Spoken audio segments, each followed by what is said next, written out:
एकदंतो महाबुद्धि सर्वज्ञो गणनायक सर्वसिद्धि करो देव गौरी पुत्रो विनायक।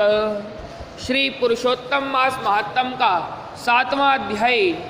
श्री पुरुषोत्तम भगवान श्री कृष्ण ने कहा कि हे विष्णु, आपने यह उचित किया जो मलमास को मेरे समीप ले आए। इससे आपकी लोक में कीर्ति बढ़ेगी। जिस प्राणी को तुमने अंगीकार किया है उसे मैंने भी अंगीकार कर लिया। इसको मैं अब अपने ही समान श्रेष्ठ कर दूंगा।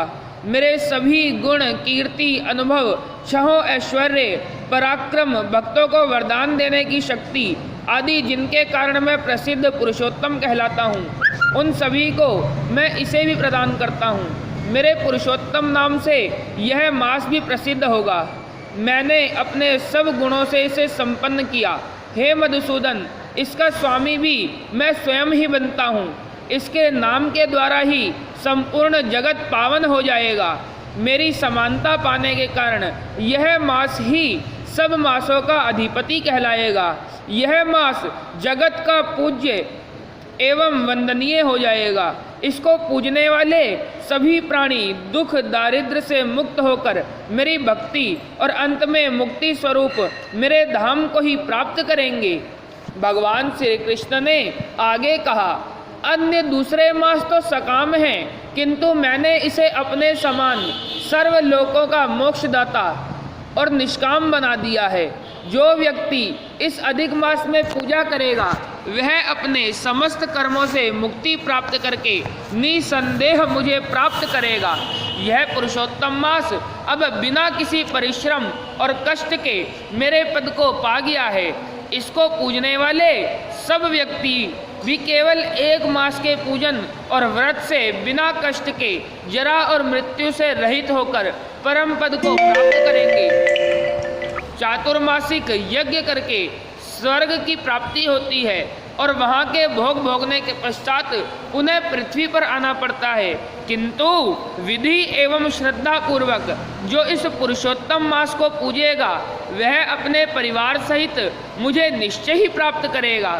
मुझे प्राप्त कर वह जन्म, मृत्यु आदि, व्याधि एवं जरा आदि सभी से मुक्त होकर इस संसार में जन्म नहीं लेगा। मेरे परम धाम को वेद वह धाम बतलाते हैं जहाँ से फिर आना नहीं होता। यह पूर्णतया सत्य ही है। मैं स्वयं इस मास का स्वामी बना हूँ और इसे मैंने ही प्रतिष्ठित किया है। मेरा पुरुषोत्तम नाम भी इसको प्राप्त हुआ। हे विष्णु, भक्तों की पूजा मुझे प्रिय है। मैं अपने भक्तजनों की कामनाओं की पूर्ति में कभी देरी नहीं करता, परंतु इस मास के भक्त मुझे और भी अधिक प्रिय होंगे। मैं उनकी कामनाएं तो और भी शीघ्र पूर्ण किया करूँगा। जो महाअज्ञान में घिरे व्यक्ति हैं वे जप दान नहीं करेंगे, सत्कर्म नहीं करेंगे और देव, विप्र तथा तीर्थों से शत्रुता करेंगे। वे दुराचारी और दुष्ट व्यक्ति कभी सुखी नहीं होंगे, चिर दुखी ही रहेंगे। वे दुष्ट और दुर्भागी होकर जन्म लेंगे। जो मूर्ख जीव इस अधिक मास की उपेक्षा करेंगे, इसमें धार्मिक कार्य संपन्न नहीं करेंगे, वे नरक में जाएंगे। जो तृतीय वर्ष के पश्चात आने वाले अधिक मास में इन धार्मिक आचरणों को नहीं करेंगे वे कुंभी पाक नरक को प्राप्त होंगे। इस संसार में जन्म लेकर वे पुत्र, पौत्र, स्त्री आदि के महान दुख रूप दावानल में पड़कर जलेंगे।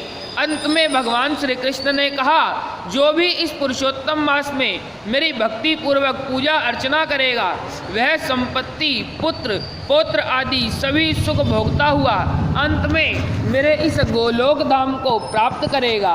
हे रमापति, इस मास के विषय में आप चिंता ना करें। आप बैकुंठ लोक पधारें और इसको भी अपने साथ ही ले जाएं। श्री नारायण बोले। इस प्रकार विष्णु भगवान श्री कृष्ण के मधुर वचनों को सुनकर अधिक मास को अपने साथ लेकर गरुड़ पर विराजमान होकर बैकुंठ को पधारे। इस प्रकार पुरुषोत्तम मास महात्म का अधिक मास ऐश्वर्य प्राप्ति नामक 7वां अध्याय संपूर्ण हुआ। बोलो गोविंद भगवान की जय। श्री कृष्ण गोविंद हरे मुरारी, हे नाथ नारायण वासुदेवा, श्री कृष्ण गोविंद हरे मुरारी। हे नाथ नारायण वासुदेवा। बोलो वासुदेव भगवान की जय, बोलो पुरुषोत्तम भगवान की जय।